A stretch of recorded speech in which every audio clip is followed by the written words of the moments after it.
What's happening? How we doing? That was 5 people.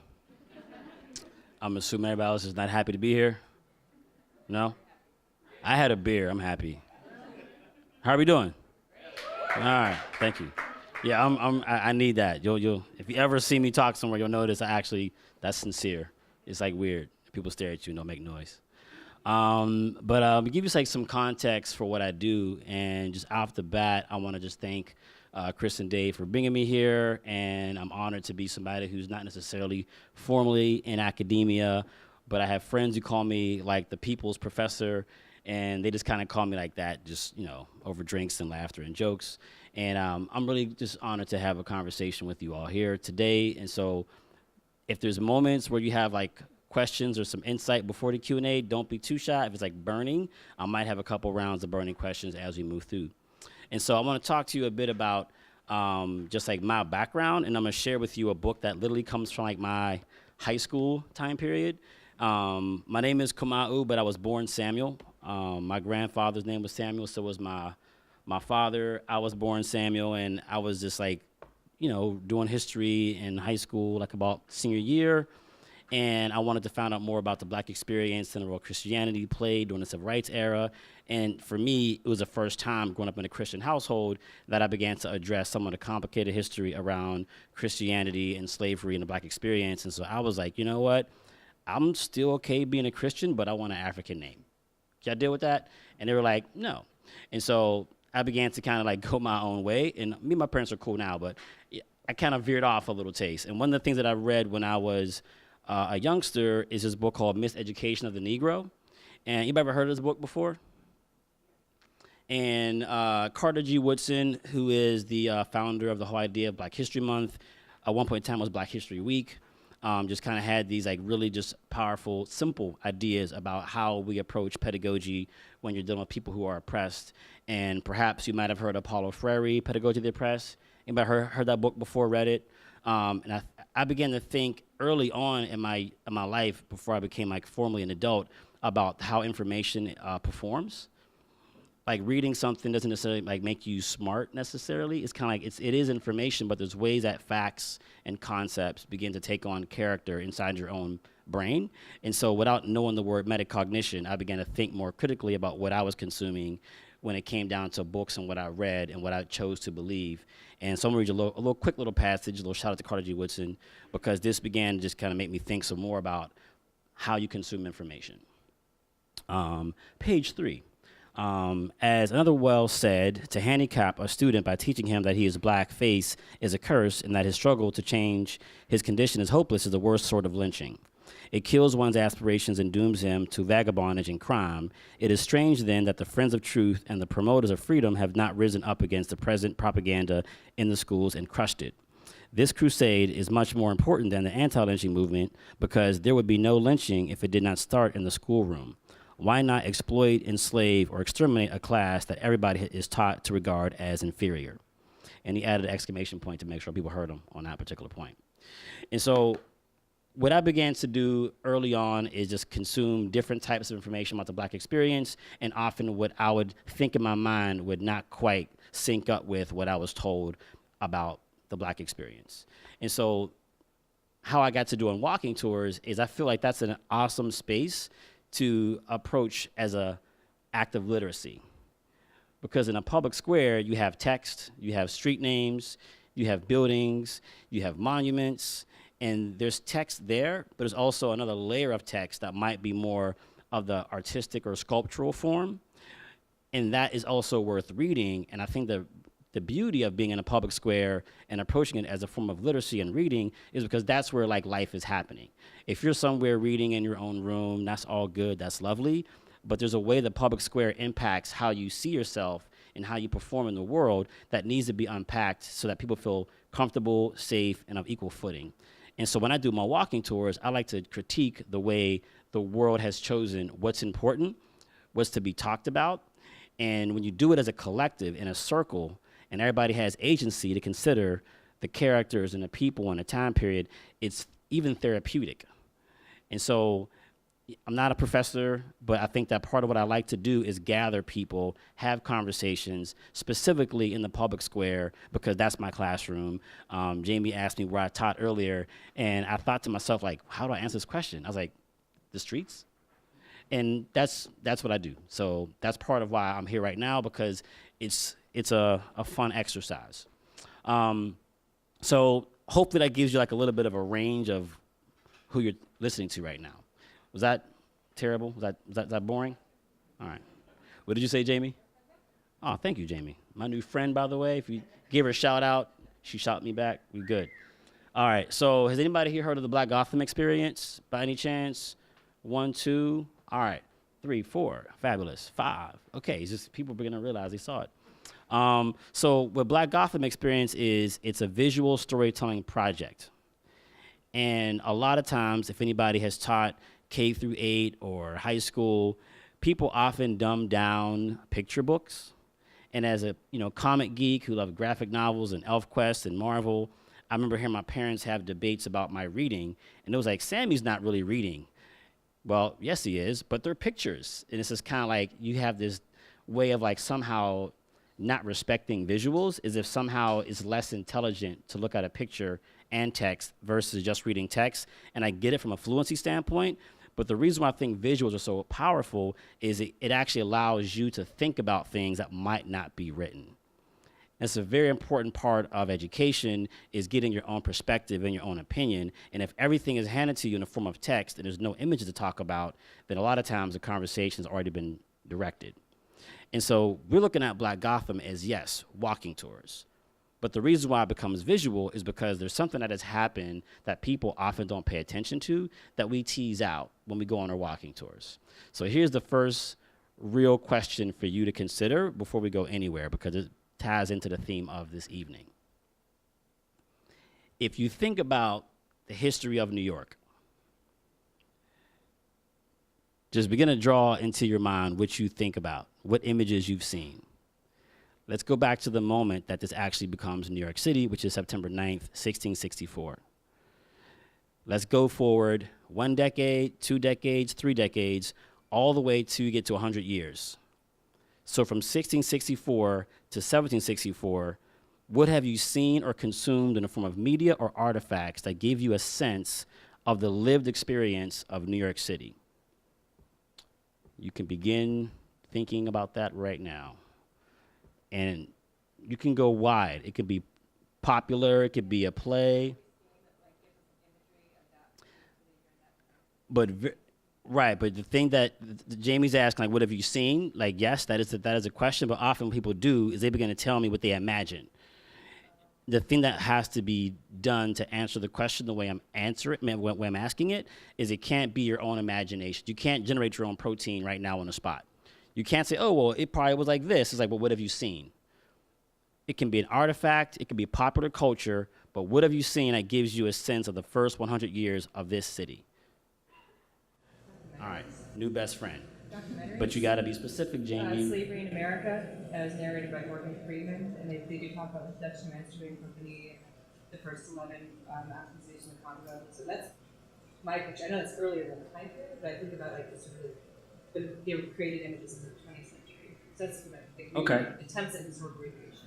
So that attempt at a historic recreation of the first century of New York goes back before the time period we're talking about. I can't really. So that's kind of a C plus. C plus. Yes.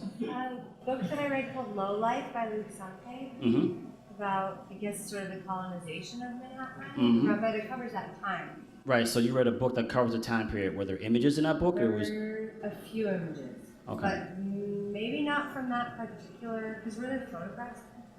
No cameras, B minus.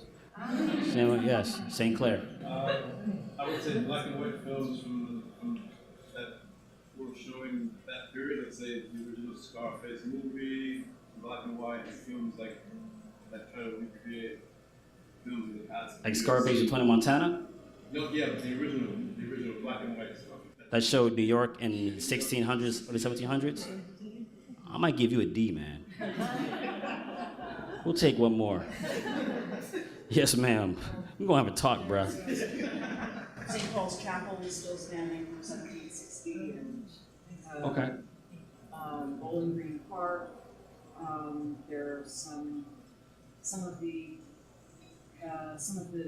rebuilt warehouses near South Street Seaport that were built a little bit later than this, like late 18th century, but they were in use in the same form and sort of were renewed a little bit after that period, but were in use in the same way during that first century.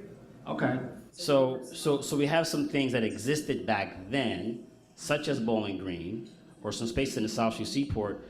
But even in that answer that does go back to that time period, do you see how that doesn't give you an illustration of a lived experience? If it's something that more or less was standing back then versus now, but you don't quite see people, no depth of field, no characters, no human interaction, you see how you're still like missing a sense of how it was to live in that first 100 years?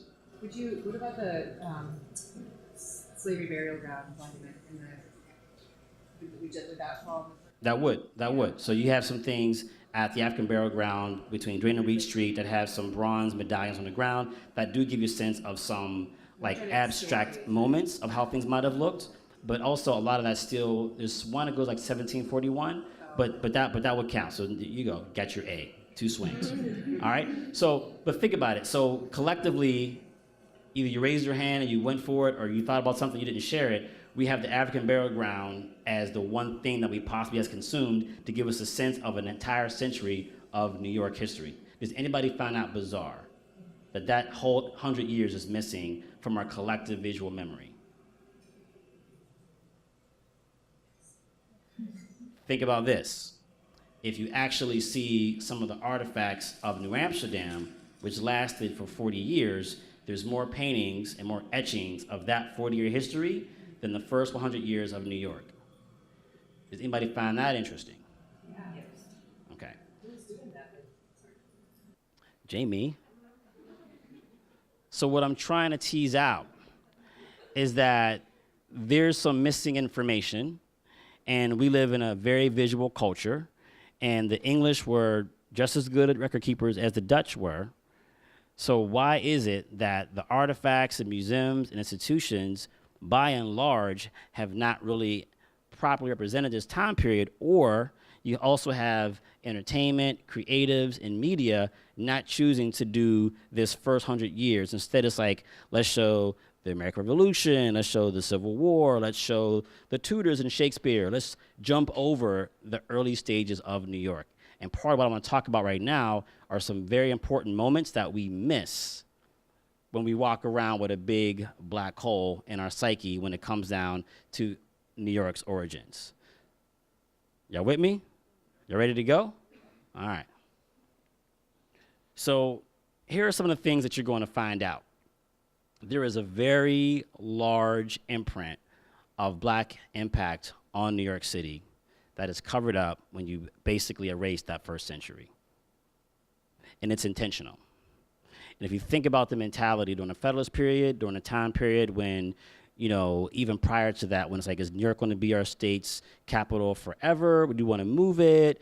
There's discourse about slavery, the Constitution, central government. There's this intention to begin to ask people who are involved in politics, how do we want to represent black people who at this point in time were veterans that fought along with George Washington. Some people were free, some were enslaved. There's a lot of, you know, intellectual racism beginning to brew up. And so the conversation is beginning at that point in time with how do we choose to represent the black experience?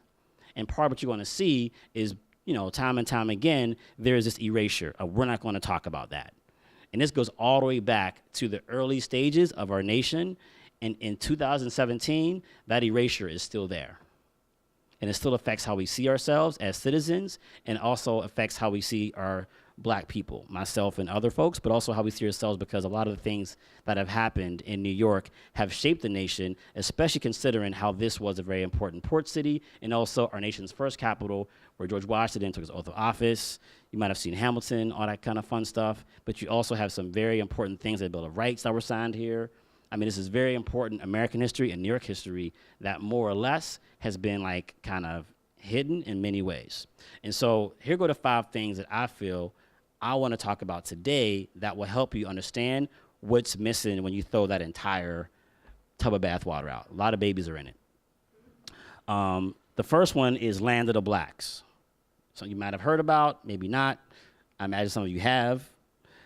It is a real community that existed in New Amsterdam that actually is going to exist longer than New Amsterdam. New Amsterdam existed for 40 years. The Land of the Blacks for about 69. Completely not talked about in public consciousness, and there's no strong visuals to show you this entire community existed for that long, especially in the location where the actual Land of the Blacks was. The second thing we're going to talk about is the transatlantic slave trade. And a lot of times people don't connect the slave trade to New York. How many of you associate slavery principally with antebellum South, cotton plantation? It's okay, be honest. How many of you do that? How many of you think slavery think, oh yeah, New York? Wow. A+. I'm sorry, I'm just doing that today. Third thing is revolutionary New Yorkers. How many of you have heard of the Boston Tea Party? A lot of us, right? What do you associate with revolutionary activity that happened here in New York prior to the revolution itself? Exactly. Oh, go ahead, yes. I can't remember the name of them, Sons of Freedom, who put up the Sons of Liberty? The Sons of Yep. Liberty, yeah. Okay, A+ for you. So yes, one person, no pressure, but we don't often associate revolutionary activity with New York. Often it's Boston, it's Philadelphia. In New York, going back to that blank canvas of 100 years, a lot of what happened in New York that was revolutionary is not looked at visually. You can't see it. You can read about it and connect some dots, but often it's missing. It's like playing Clue. We're gonna have some fun. Fourth is trial of the century. Very important court case happened on Wall Street in the year 1741. Initially was called the Conspiracy of New York, or New York Conspiracy, and was later on renamed the Great Negro Plot. Anybody ever heard of the 1741 Negro Plot trial? I see one hand, two hands, three hands. All right. Very interesting court case that lasted for about 6 months. That's going to really define the way race is going to be treated in urban spaces. That has a lot to do with how we function today, even more than what happened in the South during the 19th century. We're going to tease that out today, too. The last one is Black Sam, which really should be in quotation marks because that's what people called him. His name is Samuel Francis. You ever heard of Samuel Francis? I see a head nodding over there. Okay. We've heard of George Washington, right? So I saw two heads. I'm concerned. What's going on, Dave and Chris? What's up with your crowd? George Washington was the president. Sorry.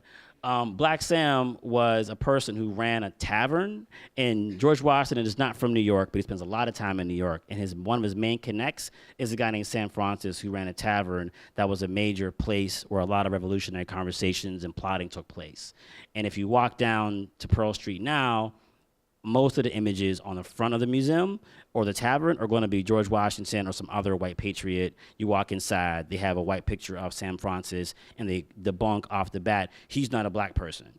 But you go upstairs to the museum, and a picture of him is like darker than I am, but the one downstairs, he's just kind of like, you know, like George Bush white. And so these are some things that are covered up when you don't see the early part of New York history. And so just to start, not gonna make any assumptions, but how New York gets started is initially as an outpost that is run by a company called the West India Dutch Company. And a lot of the ways that this whole town gets started at the tip of Manhattan is they're more or less involved in piracy, they're trapping beavers, and they are at war with the Spanish and attacking Portuguese slave ships and treasure fleets. And one thing that people often don't connect is how Henry Hudson and Queen Elizabeth and Sir Francis Drake and the Congo and Angola are all connected with this entire 100-year period that really shapes a lot of what's going to go down in this hemisphere. But one thing that's really critical to understand is that when you look at the foundation of New Amsterdam, be it Fort Amsterdam or Broadway or Wall Street, a lot of the original first workers that built the foundation to New Amsterdam came from a very specific place in Africa called the Congo. Or they came from Angola that was part of the Congo. And so one thing you often have to begin to put your hands around is that the very foundation, from the very beginning, from clearing the land to paving streets, these are black workers. And it's happening at a time when the Dutch are not slave traders, but they're basically fighting a war against those who are slave traders in the form of the Portuguese and Spanish. And what they're doing is raiding these slave ships and treasure fleets and bringing black bodies off of those ships to Manhattan to be the principal workforce. The reason why this is important to begin to grasp early is because they're not slave traders and they're trying to find a way using the company as a veil to have enslaved labor, but at the same time not upsetting God and their Calvinist zeal, which is making them revolt against the Spanish in the first place. And so what they decided was, we're not going to own slaves individually because that would be wrong. What we can do is let the company own you. Sounds very New York, right? But what this does is create this situation where people who are enslaved by the company have standing. They have redress. They can say things like, you know what, we've all decided we want wages, so we want to get paid. And that could become a conversation, and people did get paid. They can sue people who did not pay them. They can also request to be baptized. They can request to get married. They can request land ownership. And what you're going to see in the 1620s, 30s, and 40s is over time, they're pushing back this idea of slavery being something that really wasn't defined legally. And by 1643, you're going to begin to have your first black landowners. And it's going to begin the land of the blacks that I mentioned to you just a moment ago. And there's political reasons and cultural reasons that it's critical to understand that there was a black community that began to form before New York even becomes New York. So now you know that, but hold tight. I want to show you how complex it gets. It's kind of fun.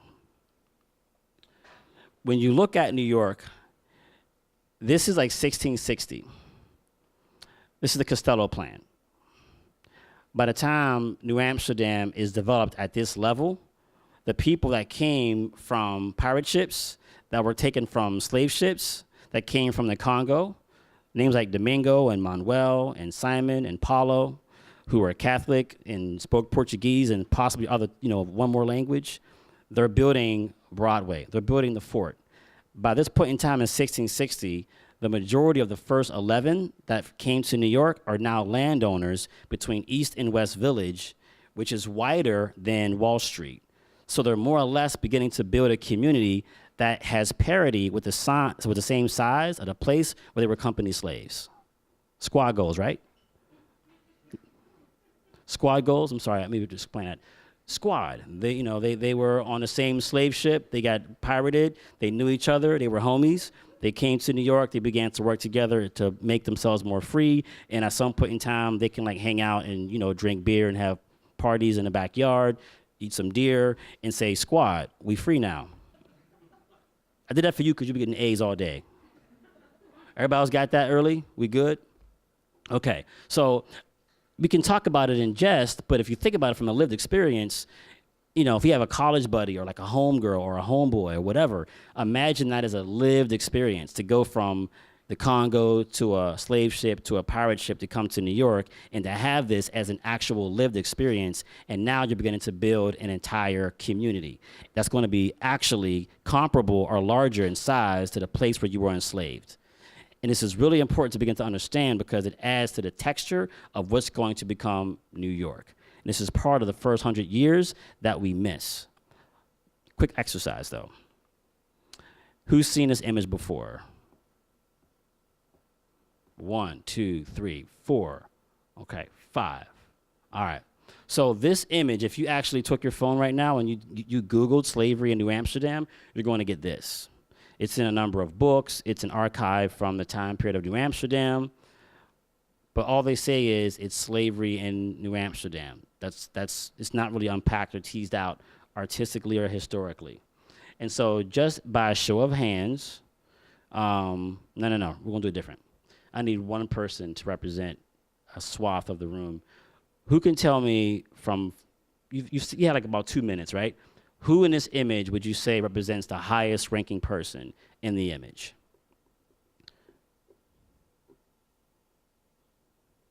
The white man? We'll just see if anybody else has a different opinion or wants to reinforce that. What do you think? You think it's the woman? Anybody else?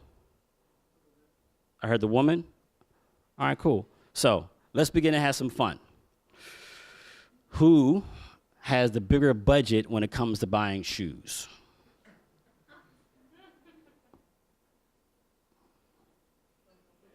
It's okay to talk, it's okay. Who? The woman has the, okay. When it comes down to having a corset or like the more like loose, you know, outfit that he has on, like which one you think costs more money? Who?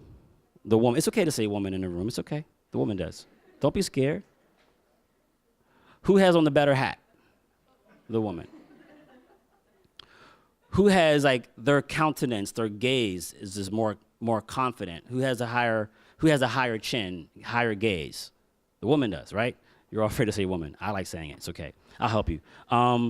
Look at the body language. Who is in charge? If one of them was in charge based on body language alone, who would that be? The woman, right. Thank you. Don't be afraid. It's okay. The woman's the boss here. But you look at her nose, her curly hair, and she's not only a woman, but also has, you know, indigenous or African features. But behind her, you have people that are darker than her who clearly don't have on corsets. There's a woman who has on no shirt at all. And so often, in most people, so don't feel like, you know, if you thought that it was a man who had the higher rank, don't be embarrassed. Most historians, most people see this image and say, that's slavery. And this is a white man telling her to like go clean something. And it's like, no. She got like the Beyonce lemonade dress on. Her dress is like a little higher to show off her shoes. She's got the basket of vegetables or fruit. He's asking for something. She's like, not at all.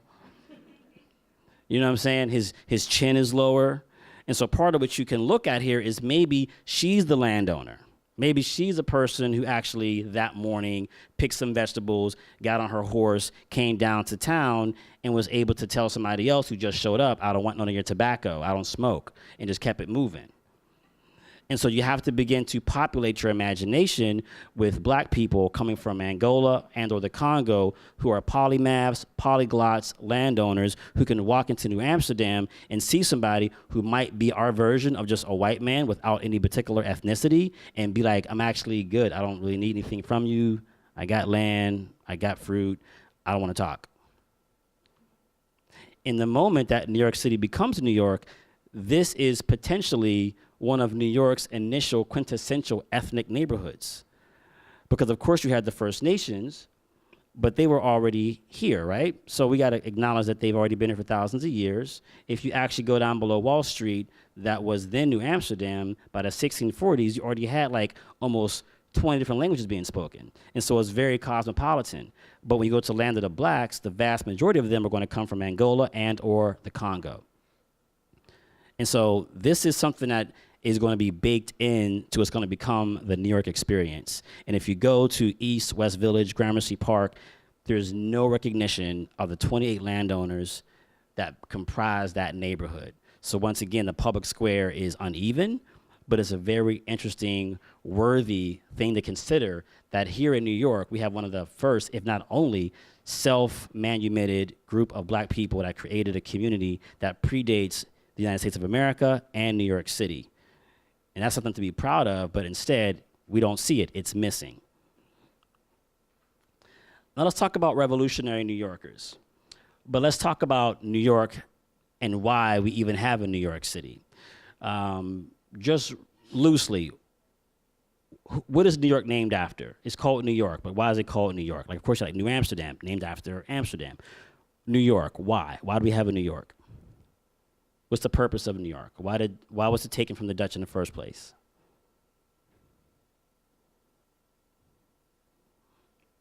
It's usually glossed over, so if you don't know, it's okay. It's usually assumed that the English were so powerful that they just wanted it. But during the time of the acquisition of this island, who was stronger militarily, the English or the Dutch? The Dutch were. And so it wasn't a done deal just to kind of come and take the island. Does anybody have an idea of why we even had New York taken from the Dutch? Just roughly, loosely? Am I being mean by giving out grades? Is that intimidating people to ask? Am I ruining myself by doing that? I'll stop giving out grades. We're done. No more grades. Anybody who raises their hand gets an A. I'll call your parents and tell them you're doing great in school. Nothing. All right. So perhaps it's okay. because this is often glossed over. So here's the deal. New York City is named after James Stewart, Duke of York, the brother of Charles II. If you don't know who Charles II is, you probably know who his dad is because he's the first king to get his head cut off by Parliament. And after him, you had Cromwell. He was the guy who says, hey, let's become an empire. And so Charles II comes back into power after Cromwell. The Stuarts are back in charge. And you basically have this little brother who's a womanizer, clock collector, loves horses, loves money and business, who decides to gather his homies and say, you know what, let's become rich and make a slave trade. And he gets his older brother to write a proclamation that gives him a monopoly on the slave trade. And James Stewart, who's not the king yet, but he's the duke, becomes a primary shareholder of a slave trading company that in the next century is going to be the biggest slave trading company in the world. It's called the Royal African Trading Company. So before James Stewart becomes king, his business is the slave trade. And so the entire reason that New York is taken away from the Dutch is specifically to give his company a headquarters. Because you can't quite have a commercial slave trading enterprise and have no real estate. You have to have some place to convene and do your trading, or at least be an entry pole for some of the goods that you need to run your slave trading or your commodities in different places. And the reason why this island is sought after is because of Long Island, protects from the ocean.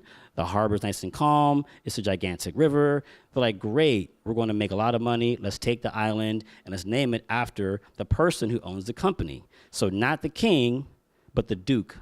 So Duke of York is actually the reason why our city is named after a slave trader for the purpose of slave trading.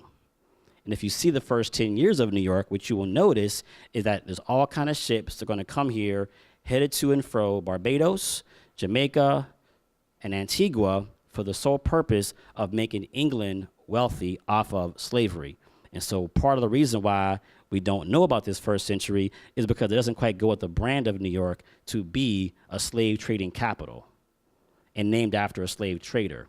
Doesn't quite go with the whole I love New York, Big Apple, bright lights, big city, Broadway theme. It kind of hurts the brand a bit.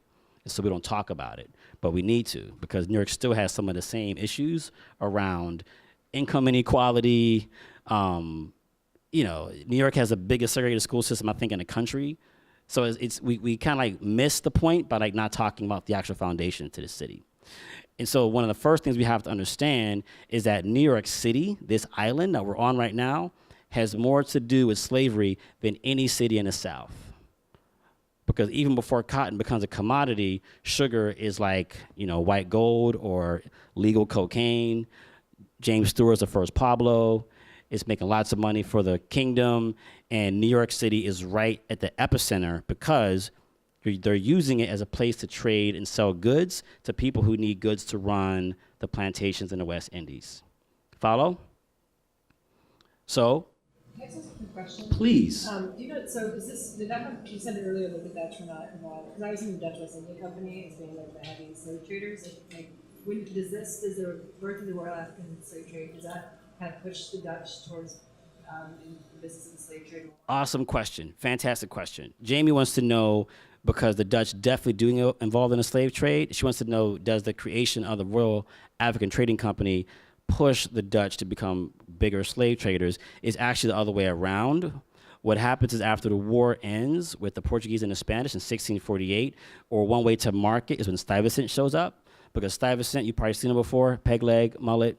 He worked at Curacao. He changed tobacco crops over sugar crops. And so when he came to New York to become the boss, he was like, we're going to make money off of slavery and sugar, because that's kind of how I made, you know, my name as a military leader who understands that slavery is the future for the company. And so what they begin to do is become more invested in the slave trade, and they become the middleman after the war is over, and they encourage the French and the English to go back to the Caribbean or the West Indies and flip their crops from tobacco to sugar, and they're like the big homies because they kind of won by not losing against the Spanish. And so the French and the English are now involved in the slave trade under the auspices of the Dutch, but they kind of become the middleman and they get whacked. And so then the French and the English begin to say, you know what, we like slave trading, sugar money, so how about you just like, you know, die slow, and they begin to fight. So now you know more about your city. And now we can begin to think about something. If you are a black person in New York below Wall Street and you are enslaved, You're about 20% of the population. There's a lot of black people in New York. What kind of work do you do? There's no plantations below Wall Street, but you're like about a fifth of the population. What kind of work do you imagine you might do if you're a black person working in this new epicenter of the slave trade? Yes, the person who won the bag. Might work at the ports. Yes, indeedy. What else? Yes. Leveling areas. So we got working at the docks. We got construction. What else? Yes. Household, domestics. Yes. Infrastructure. Let's go one step past that. I like that. Infrastructure. If you were like a little more specific, what would you consider as infrastructure for this new town? Roads, bridges, yes. Seamstress. What about commercial, Shops, like selling goods, etc. Yes, Jamie. Building waterways. Okay, so think about this. These are all great. What we described is at that point in time, high-skilled labor. This is like being like an engineer or working on computers. We can kind of say it real casually because, yeah, they probably built things, leveled roads, ran businesses. This is by and large some of the highest skilled work there is at the time, and you can kind of gloss over like, oh yeah, black folks built City Hall and Trinity Church, and they built Wall Street, and they built Broadway. It's like, yeah, and what else is there to do that requires high skills? They're not like, there's no Facebook. It's just like you're building the environment. That's the highest level of skills you could possibly have and or attain. And if you're working down below on Wall Street in the merchant areas, by and large, you're not really useful if you can't speak to people. And so a lot of folks that are in New York, which is very cosmopolitan, you have to speak more than one language. And so we're talking about a group of people who have high skills, often are literate, speak multiple languages, and they're worldly, and they have names that show you that they know where they came from based on the day they were born. And so you have this whole population of slavery that really doesn't quite sync with our concept of slavery, because often the images we have in our mind of slavery are all based on cotton plantations that involve a lot of morbid, brutal slavery, which of course we should all decry that off the bat. But the thing is, that's the 1800s. That's not the 1700s in the exact same way in New York. And slavery is not one universal experience. It's very different based on where you are. Somebody might be in Jamaica and have 3 years to live based on the brutality of that evil system. They might come to New York and live in the same home as their master, and their job is to run a cooperage and make barrels or to work on the docks. And so there's an entire group of people that have been enslaved for over a century that we haven't had a chance to see. And part of not seeing them is we don't realize that they're some of the first groups of people who began to come together and ask questions like, how do we end the slave system? Because most of our teaching around American history and our mythology of our founding is the first time somebody was mad at slavery, it was a white man who owned slaves. How's that work? So black people are enslaved, they ain't got no feelings about that, but then a white man's like, whoa, whoa, whoa, those are my taxes, bro. Let's fight for 8 years, let's go. But everybody before them was just kind of like, hey, slavery, sucks, but let's not do nothing. That's not true. Some of the first New Yorkers that are revolutionary, that are actually saying, let's throw our bodies at the problem. Let's burn down plantations. Let's burn down orchards. Let's get guns. Let's actually find a way to deal with this problem in a way that is eventually going to end it, because sitting back and watching it's not going to work. And so to see some of the first revolutionary New Yorkers that weren't in Philadelphia, that weren't in Boston, but are black folks in New York at the epicenter of the transatlantic slave trade for the English, you lose that when you take away the first century of New York. And so one of the things we're missing, a big moment, is seeing people like Sarah and Cudjoe or Kwaku and Prince and Peter gathering and having these kind of conversations like, how do we begin to find a way to deal with the slave system? And if you actually saw that, it would begin to still the thunder of the founding fathers, because how we tell the story is that's when things got lit. They raised taxes and the white men got mad and we became America the next day. That's all like Santa Claus kind of stuff. Not to take anything away from them, I give them their props, but the way I often like to point it out is it's like telling somebody that Macklemore invented hip hop because he has a great album. I like Macklemore and I like Eminem. Eminem's dope, but he didn't start hip hop.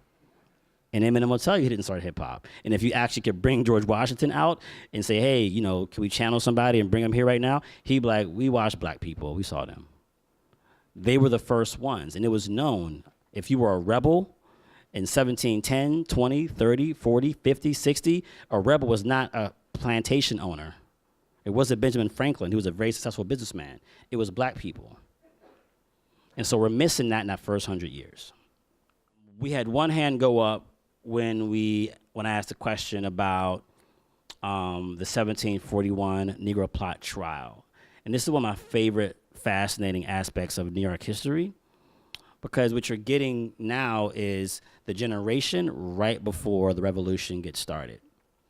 And the breadcrumbs get bigger. You had the 1712 rebellion that happened on Maiden Lane and Broadway. Thank you. It's red now. That means something? Word. You have this history that is now getting closer and closer to when people that we give credit to as being the early revolutionaries, they're now alive. Like in 1741, Ben Franklin's 35 years old, George Washington is 9 years old, Thomas Jefferson is like not even a thought yet. I mean thought as an idea, not like a thought, like, you know what I'm saying? So yeah, so we're beginning to get closer to like history that's better recorded. And this is like a fascinating document. This is the book right here. It was compiled by a guy named Daniel Horstman, and I wanted to read some of them because he's like a hater, but I don't think I have time now. My spidey sense tell me I'm like over already.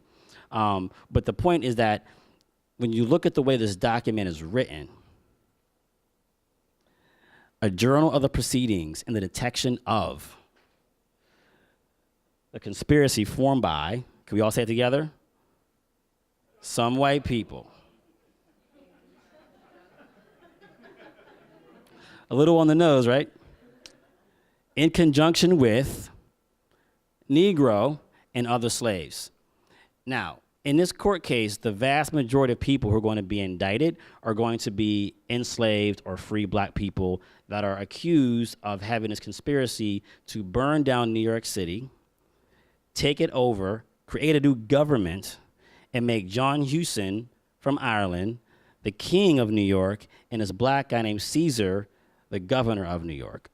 A plot that went on for about a couple years, or 5 years. They would kind of plan during Christmas time and Easter because black folks weren't supposed to go to church. And so instead they plotted to kill their masters.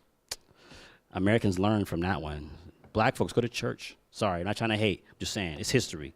It's just the facts. And so what you have is this very interesting dynamic where now the people who are angry at the English, at the British, are not only people who are enslaved. Anybody here Irish? Just curious?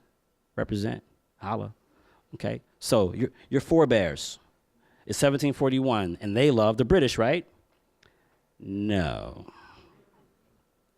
So if you're Irish and you're in New York and you're indentured or you're an apprentice, and let's say you have a couple black friends like Rick Rubin, you hang out, you have cider, you're not looking at that black person as somebody beneath you. That black person might actually live in a better house than you and have better skills than you and has been in this world longer than you as far as New York. You're kind of almost like buddies because you both don't like the British because one stole the body, one stole the country.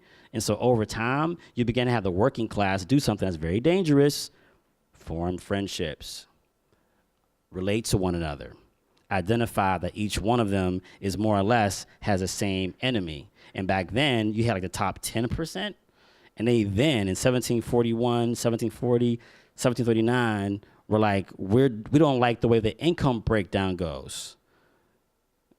When you read the actual trial, one of the things that Peggy Carey said that was an Irish prostitute who was the girlfriend of Caesar, who would have became the governor, her comment was, you know, too many white people have too much money. That's why she got down with the conspiracy. And she's Irish, and she's calling them white, and her boyfriend's an enslaved black person. But it makes sense to me. It's like, all right, I get it. You're a prostitute, I'm a slave, drinks tomorrow? You know what I'm saying? Like, we're both, like, downtrodden, but, like, I'll be nicer to you than a guy with a squirrel on his head, right? And so you can kind of begin to see New York as a lived experience and see, like, the real gangs of New York was people that weren't running around 5 Points wearing, like, you know, 3-piece suits, which is like a total Martin Scorsese fabrication. People in 5 Points were broke as hell, right? And the first gangs of New York were actually people that were black from Cuba, from what's going to become Ghana, and there were some Irish people inside those gangs, and they basically began to realize they had more in common than they had different, and part of what we basically have in our system now is ways to separate the working class based on skin color to make sure you never have this again. And the Founding Fathers knew very well what happened here when people who have a very similar economic background and class situation say, you know what, we actually want to change the things, flip the system. And they almost pulled it off because at the time they began to burn down buildings. The British were at war with the Spanish over a slave distribution contract that sent most of the soldiers off of the island, including George Washington's older brother in Colombia and off the coast of Cuba, was left New York very vulnerable for these arson attacks. I can't get into the whole thing in like 5-10 minutes, but I can promise you a little bit of Googling, a little bit of Amazon, no plug here, they're not paying me, but you can find a lot of this information is available, and what you're gonna see is that these are the very first times in New York City you have this motley crew of black people, what we would call white people, realizing that they want to change the political dynamic that they live in, and they're willing to use violence to do it. And so by the time we get to the 1760s, when the pictures show up, all you see is white men care about freedom. So it's kind of like you're making a movie, but you like just drop the hard drive and just hit render with a jump drive. Film reference. I don't know if you guys are filmmakers. No? Missed that one. Okay, sorry. All right, and so it goes into further detail. This came out in 1744, and one of the reasons why this book is going to come out is because the person who actually was the main Chief Justice, Daniel Horsemanden, he also was one of the main prosecutors. And there's going to be 30 black people are going to be either burned alive or hung for their involvement in being in this conspiracy. And there's 4 people that are going to be killed from Europe, 3 that are Irish, 1's English. And by the time this entire 6-month court case is over, there's the whole proletariat now has kind of gathered up, and they're kind of angry, and it's kind of like, wait a minute, we killed a lot of people all based on one person's recommendation that there was this conspiracy. And so part of what you have here is a very similar situation as a Salem witch trial, where one person is the main, you know, king's witness that all this information is going to hinge on. And so before I pivot to like the last topic, what I want you to gather is April the 6th was the main fires that happened in 1712. In 1741, the fires began on March 18th. And the fires are going to continue on March 28th, April 1st, and then 4, 5, and 6. And on the last day of the fires, you have 4 fires, and the other days you had 1 or 2. And so what you have is some discourse between what happened in 1712 and 1741, where on the anniversary of the fire that happened a generation ago, they set more fires. And what you begin to see is these military tactics by enslaved people are becoming part of the vernacular of rebels. Same thing happened in Haiti. First thing happens is they burn the plantations down. Same thing happened in Jamaica in 1760. And if you study the American Revolution, one of the first big battles happens where? Anybody know? The battle for, starts with a B, Brooklyn, Long Island. And what happened after George Washington lost that battle and he's going to New Jersey? What does he do? He sets New York on fire and burns down Trinity Church and half of the city. And so a lot of these tactics are not recognized as tactics of the enslaved or unempowered, but the whole idea of fighting a guerrilla warfare and using fire as a tactic, that comes specifically from people that are enslaved, burning down plantations and their masters' homes. But once again, we're missing a lot of that information. Now, this is clearly a white man, right? I get it. This is the way Sam Francis is typically depicted in New York or online. If you go to Philadelphia, to Independence Hall. They have reenactments of San Francis, and that San Francis is darker than I am. Most historians acknowledge that San Francis was somebody who probably came from Saint-Domingue because of his name, his French background, his culinary acumen, and they also clearly recognize that he was a person of African descent. Even the founding fathers called him Black Sam after the revolution. And the reason why Black Sam is somebody who's made white in New York, and it's a little bit funny because you go other places in the world and they know and depict him as a person of color. I think he kind of looks a little more like Drake with a wig on, is how I like to imagine him in my mind. And his tavern, I was called Queen's Head, was like the preeminent place to go and have food and have meetings, because taverns were kind of like raucous spaces, but he kind of flipped it and was like, you know what, I'm going to make it like a little more elegant. I'm going to call it Queen's Head, a little shout out to the, to the king's wife. And it became the spot. Everybody kind of wanted to go there. Similar to like Thomas Downing's oyster restaurant in Lower Manhattan in the 1820s. Brothers be doing it, don't sleep. Everybody loved his food, and after the revolution was over, he went to Philadelphia with George Washington, and he kind of more or less kept control of the household, and he's one of the best tavern keepers in the colonies. But that's not how he looked. If you actually watch the Book of the Negroes, that was, I think, done by a Canadian network, they chose Cuba Gooding Jr. to be San Francis, which might be traumatizing for us because he also was OJ, but like, don't get caught up in that. The point is that people don't front on the fact that San Francis was not a white person. But in New York, it's kind of like we can't accept the fact that he's a black person. Because what that does is put him, a black person, at the epicenter of the American Revolution as a planner, as a funder, and as a sponsor. You mentioned Sons of Liberty. The people who are putting the flagpoles up, they met at his tavern. There's a reason why Evacuation Day, before that was like the first American holiday, where did that take place? Anybody know? At his tavern. Well, I can't point to him, that's the wrong bruh. At the tavern. Like, San Francis was critical to the success of the revolution, which is why George Washington got on horseback and kept coming to New York to plot and plan. He's not from here, he's from Virginia. San Francis was the plug. And San Francis comes in the lineage of other people that were of color that were the rebels. And George Washington knew that, which is why he chose to come here and connect with this person who clearly was passing for white, but everybody knew he was black. Who saw him with his wig off, I imagine. He kind of wore a powdered wig a lot. And so I covered 5 missing moments. And we definitely want to have some time for a Q&A, some kind of conversation. But can you see how much we're missing?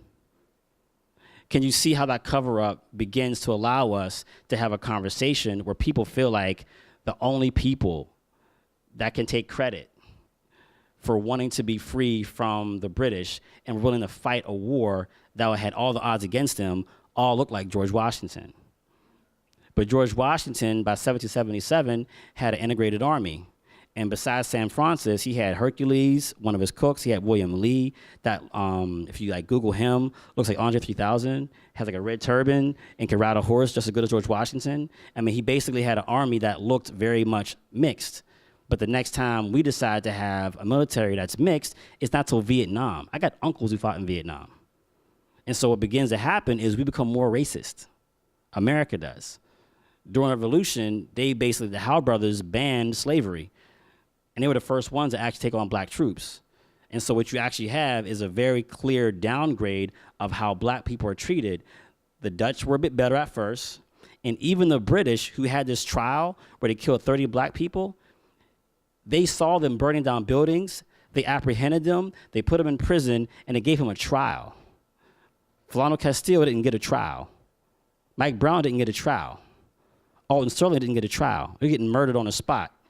And so we really can't lie to ourselves and act like somehow we're so progressed on our race relations when we're worse than people that were living as slaves in British New York. And so part of erasing that history is it throws off our consciousness of progress. And somehow we think that everybody's Oprah and Puffy. But for a lot of people, the struggle is extremely real. And we're not going to get that if we take away the visuals and have to rely on everybody reading all the books I had to read to find this stuff out.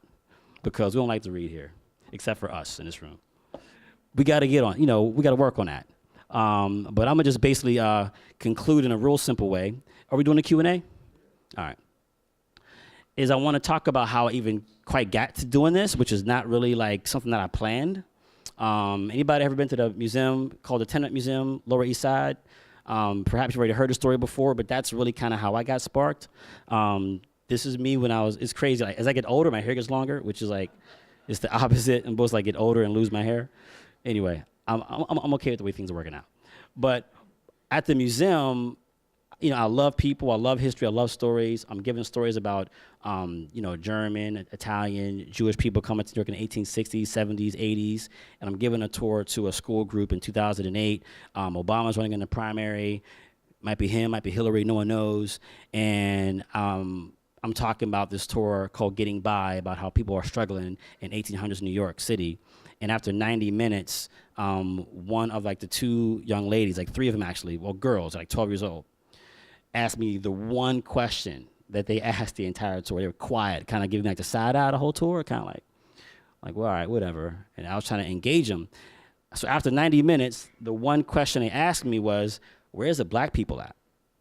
And I felt stupid, I felt embarrassed, and I just kind of felt like I was not even aware of my own blackness in that moment. And so I decided to do a lot more research and find out what was the black story in New York, because for most people, if you have a tour on the Tenant Museum, you're talking about Irish history, Jewish history. Everybody's story for black people begins with Harlem. Like, nobody has any idea that black folks were here in the 1620s, and neither did I. And so I began doing these walking tours based on me getting embarrassed by a little girl who almost didn't speak up. So she changed my life and gave me, you know, my life's work. And so I often think that it's important for anybody who thinks they're smart to keep their ears open and listen. And I think also for, like, you know, every little girl in the world, please speak up. You might make somebody a better person. Same thing for boys, but in my case, it was a girl. And so that led me on this path of intervention where we're working on creating new visuals. This is part of our graphic novel project. I'm gonna go kind of fast. It's illustrations that were basically showing that passage from Angola and the Congo to New York or to New Amsterdam. We're showing people that are actually photographed. We're using actual real bodies, real people in costume and fashion to be that gap that's missing. So it's kind of like that historic therapeutic process. This is my friend Sada. She's real dope, everyday people. She's real cool. She plays an angel in our story. This is my man Charles. He plays Domingo, who's one of the first landowners. Here he's having a dream about a wolf on a slave ship. He's from Chicago. He's a stylist. You know, but say, hey, bro, you kind of give me Domingo right now. He's like, sure. And so he gets a chance to walk into the process and be a part of this historic correction. Here he is having a dream. This is somebody dying on a slave ship. We don't want to quite show like people being beat to death. Instead, we kind of like just show them like ascending. Is like a new way to kind of humanize their souls, not their bodies, but to understand no matter what's going on with chains and with death, that the black soul has always had a very, you know, interesting life if you tell it that way. And so here's an example of an artifact and our etching design coming together in one, because I feel like as an artist and a historian, we can begin to interject ourselves into the conversation and speak to these, you know, bereft artifacts. You know, we can't allow the missing artifacts to keep controlling the conversation, because history is precious, but it's not like the Lord of your life. And then most of the people who made those images I showed you earlier that are artifacts, they're painters, people who can draw. And so I think right now it's time for artists to begin to look at how do we begin to step into this 100-year abyss and begin to tell the actual story in a way that's going to help us have a better understanding of who we actually really are.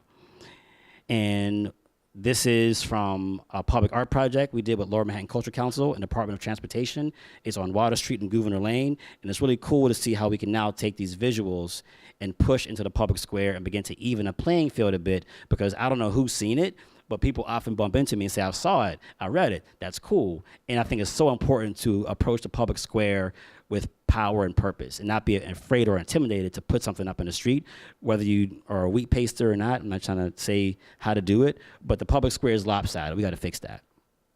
And this is me doing my favorite things, geeking out and drinking. This is our space in the Seaport. Come through. Nerdy Thursday, we did like last night with these cool cats.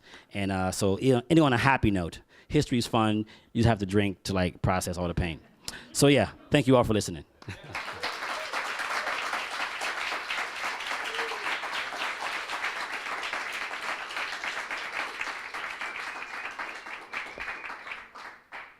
So how do we do the Q&A thing? Do I moderate from here?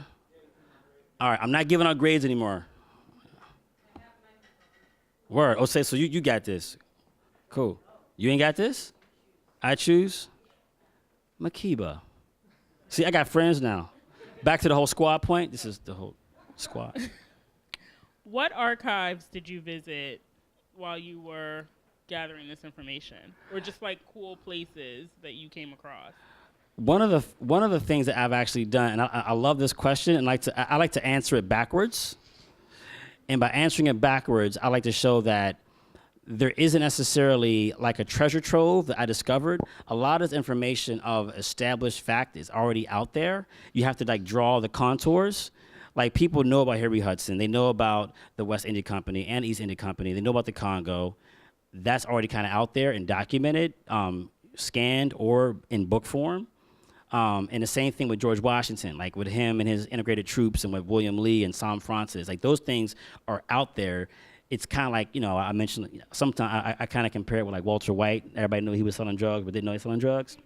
Like we know there were black people in that time period, and to suggest that there was a war that happened as long as revolution and black people just kind of like sat back and like just watched is like to suggest like that we're not people. And so that's one thing you could begin to do is there's actually pretty much established fact already that's out there. But other than those things, I have had a chance to get on Georgetown's their digitized library to kind of get some of the pamphlets like Barbados and Jamaica. I've been to Colombia. They gave they gave Black Gotham a grant, the History and Action Project Award, and I had access to their libraries. You got things like, even like this is a primary source too because it's a court case document. So there's a number of like libraries you can get to and found out this information. And for me, I'm still like at the beginning of the process because there's still so much out there to get. And I definitely want to spend some time in Albany soon with the New Amsterdam Project and just kind of nerd out on those Dutch records about the land of the blacks. And so I would tell anybody who wants to understand its history, you could always put the gloves on and find out what's actually like in the archives, but you'd be surprised at how many things are scanned, digitized that exist online. Like I've been trying to find out when was that meeting when the Dutch were like, all right, slavery, let's do it. And those records are missing. But the fact that they're missing tells you the story. Everything else is kind of recorded, but like that particular day, we can't find that meeting. Those minutes are missing. Of course they are, because a lot of this old money is still around. All right. Sinclair. Hi. Question. There was an exhibition that opened years ago, and I'm certain you know about it, called Slaves in New York. Mm-hmm. In that exhibition, they showed one person that they could trace that still existed from the family lineage that owned that owned the boulevard in New York. And where, and I've always asked this question, I know Spike has 40 acres and a mule that he's been talking about. Where are the people that own, like, can you trace black people now through the lineage that own these properties today? You that still can't exist, yeah, that still exist. some can. Christopher Moore, who actually is one of the essayists in that book you referenced, Slavery in New York. Chris Moore actually found some of his ancestors came from Manuel Groot, that was one of the landowners of Land of the Blacks, and there's a record that shows when they got married, and he was able to find like some greats from that child, and he didn't even plan to find it. He was a historian, it's like nerding out, and he found a connection to the Land of the Blacks. I think that it's still possible to find these kind of things, but I think that people are going to become more thirsty for it as they know it exists. The same people often are, proud to find themselves, back like the Mayflower or whatever. I think that there's going to be people who are going to say, you know what, I want to find out that I'm from that, self-manumitted first black enclave of, people who established a town in the 1640s, 50s, before there was even an idea of a New York. So I think part of it is people have to have like a desire for it, and then you're going to have people other than historians and scholars looking to find out if there's a connection there, because there's a lot to be proud of. And I think that, not to like throw shade at the Pilgrims, but, a generation after Massasoit taught him how to farm, they like cut his oldest son's head off and, try to drown all the women in town for being witches. They're like shady. It's like, I don't want to be down with that shit. You know what I'm saying? And so I feel like there's like, I would much rather be down with the black folks who came off of like a pirate ship. That's to me that's way cooler. I like piracy. You know what I'm saying? Stick them up, right? So I think people have to like know that existed to have a desire to want to find those kind of connections, because without having it, you know, people walk around like they have no connection other than coming from the South, which is of course still beautiful and valid and valuable. But I think that we're missing the complexity, and we make slavery a singular experience. And I don't think people realize how much slavery is even within the year 1700, 1650. It's not a singular experience, and Africa's not a singular place. There's more in there than you possibly can even literally imagine. And so if you get past the trauma of it and have a drink, calm your nerves, some cool shit in there.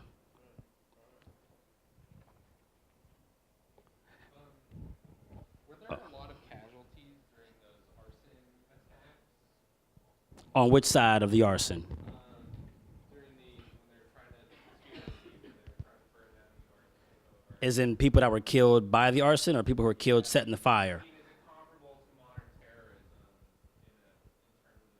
in terms of the amount of people killed? No, the only person who died was a woman had a heart attack when they screamed out, "The Negroes are rising."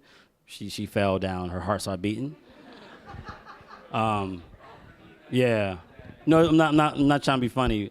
That's what she died. It's in here. But no, the people weren't actually, people did not murder. They basically, I mean, it's a really interesting study, because like I said, the person who compiled this was a hater. But you can like read through the lines and get enough information that you can corroborate with like the Weekly Journal by Peter Zenger or William Bradford's Gazette, and you can begin to corroborate these stories. Plus there was like letters going back and forth between like governors and people like in Philadelphia that was like throwing shade. And so you can find a way to piece the story together and get you know, an actual image of what went down. But by and large, you don't have people that were actually murdering folks. They were burning down buildings, and the plan, the goal was to kind of do it how it was done in Saint Domingue, which was just to kind of go hard for like a day. But instead, it was kind of spread out. There was a fire on this day, on that day, on this day, on that day, and eventually somebody got caught, and then all hell broke loose. Well, conspiracy is one of the ways that they controlled the population of different folks that were enslaved in the colonies. Conspiracy is a really tricky like law that was passed, where if you are involved in any way, if you know of a plan, you can get killed. And the fact they were in Supreme Court and had a jury, I mean, that in and of itself is like a complete like mind fuck. Because you're enslaved in New York, you're not supposed to be a human being, but because there's fires burning down property, you're not only a human being, you're going to get brought to the highest court of the land to face slave masters as jurors to determine whether or not you were involved in this arson or not. And so the way the laws were actually written is that the more you did to harm the master, the more your humanity was elevated by the system that you were enslaved by. If you did nothing at all, but just like do your job, society basically told you you were nobody. But the minute you began to take actions into your own hands and fight back, then the whole apparatus of the town began to find a way to put its hands on you and say, wait a minute, you're trying to get out of being, you know, a non-human. And it's like, you know, imagine speaking multiple languages and having all those kind of skills. They knew they were human. You know what I mean? Plus they didn't grow up not knowing our culture. They knew where they came from. They had names like Kofi and Kwaku. And it's, you know, so I think that part of what I'm trying to tease out is, well, you asked like 5 questions, you're not slick. Is part of it is that, you know, they basically were planning to use the arson as a way to have the revolution, but nobody actually was like burned in a building, but it didn't quite roll out the way it was planned. Yes, my new friend over here in the front had her hand up. I'm curious about, you talked about the land of the blacks lasting longer than New Amsterdam. Mm-hmm. Why did it end? What happened under British rule that put an end to that? What happened to the people who were living there? I would have envisioned it expanding, because it was outside of the city limits of New Amsterdam, right? It was further north and further north than the original limits of New York. but it got eaten up by New York. Anyway, what happened to that The village? the whole demise or end of the land of the blacks is like a bit of a it's a bit of a question mark. What I do is use some of the laws that were passed to show what's happening. And once again, it's not trying to be funny, but it can be. One of the first laws that were passed in British New York, English New York, was that blacks can't have alcohol. So you can't give them any liquor. I'm just kind of like looking at myself over here like, okay, he probably got lit and began to turn up and just tell people to go to hell, right? And so I imagine that people probably just got like, a little loose. It was like, die slow. And they said, all right, no more liquor for them, right? The next law they passed was saying like you can't have like black men and white women having sex together. So it's kind of like, okay, I guess I can see what happened there too, right? And so in 1712, they passed a new law that says blacks can't own property. And that was part of the reaction to the rebellion of 1712, April 6th. And I imagine if, Robert Hunter, that was the governor then, ordered the militia to march all the way from the bottom of the island all the way toward Westchester, trying to find anybody that was involved in a conspiracy that was hiding out. I can imagine if you're going all the way to Westchester, they might have found some black folks that were hiding out in that land of the blacks community. And more than likely, there was probably some violence exacted on anybody they thought was involved with harboring a black person that set fire. And you have like people that were set on fire, broken in chains, all kind of torturous activities. Even like the governor himself, Robert Hunter, tried to intervene to stop all the murder. And so I imagine with a town like that bloodthirsty, they already were probably like a little bit like nervous about that black population in the first place, having all that freedom and land. They probably like ran in there like in 1863 with the draft riots, there were like race riots, and probably like began to attack black families. And it also was a very New York thing. Something we don't give New York credit for is having like some of the biggest race riots, in American history. We kind of call them something else to like rebrand it to like not be, racist, but we got dirt under our fingers. How the history of the land of the blacks, how is that related to Seneca Village? It's about 100-year difference or more. Seneca Village comes about because a farmer, I think named Whitehead, began to sell land to black people because in order to be a black person and vote, you had to own land where white men could like own like two like socks and vote. And so they were like, all right, let's find a way for like black people to have a chance to have some, agency as a voting population. And so they're very different stories. And often you'll read Seneca Village will say it's the first black neighborhood in New York, and it's not. Neither is Weeksville. I mean, when you actually look at the records of Land of the Blacks, the minute New York City is actually New York, September 9th, 64. You already have a black population that's about, 75, but they have like, twice the size of Soho. So it's like they got more room than most New Yorkers right now. So it's kind of weird. They were enslaved, and we like have like live in matchboxes. So yeah, it's weird. I'm gonna go with the lady. Sorry.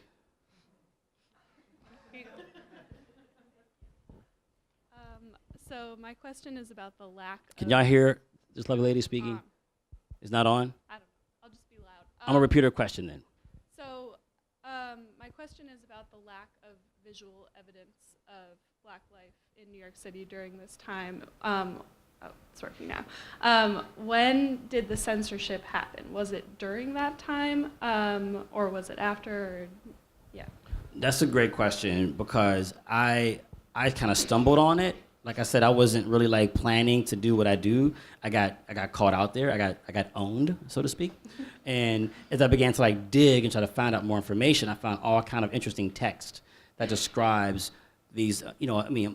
Just like there's like black men named Caesar, that run gangs in the 1730s. Like that's so dope, right? It's like Illmatic, but like older, And so I'm like, where are these brothers at? You can't find them. So it's like, where the bros? And so I began to like look and ask questions, and as I asked other scholars, they would say it's suppressed. And I'd say, what does that mean? They say it's suppressed, and I guess it's an academic term for it exists, but you're not going to see it.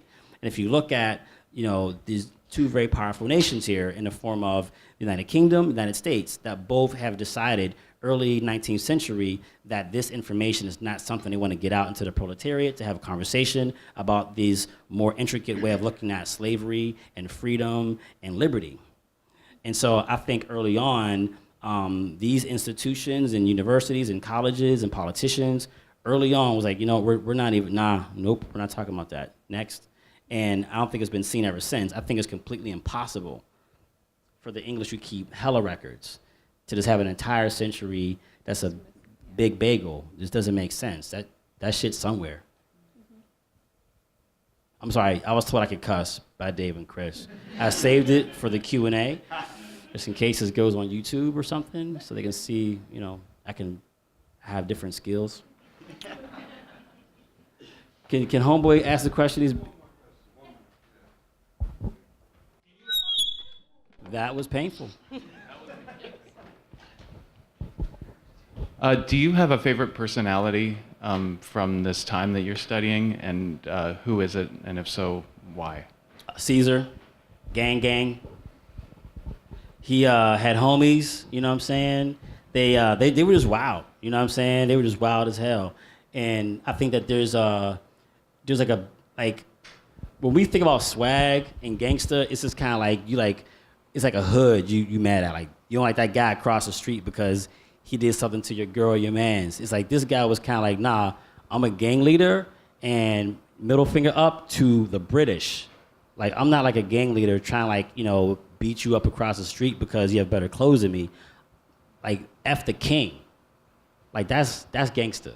You know what I'm saying? When you meeting up with cats from Cuba, from, you know, parts of Ghana, that wasn't called Ghana then, and you're hanging out with like Irish cats, English cats, and you're like, you know, I'm gonna like break all the rules. I'm gonna like rob taverns. I'm gonna have an Irish girlfriend. I'm gonna like, you go to cockfights. I'm gonna play cards. I'm gonna like just like tell people I'm gonna burn your fucking town down. I don't like being a slave. It's like I'm trying to, like, you know, I like him. I think he's cool as hell. But that doesn't mean I'm trying to hurt nobody or mess with nobody's daughter. You know what I mean? Y'all, white people in here, y'all safe. I'm not gonna hurt nobody or touch no one. I just think Caesar's cool as hell. And his name is Caesar. Come on. I mean, what else do you want? I just want to see him. So I want to create him using my photography and illustration. And I think that, you know, I don't know who's going to play him, but he's got to be handsome as hell.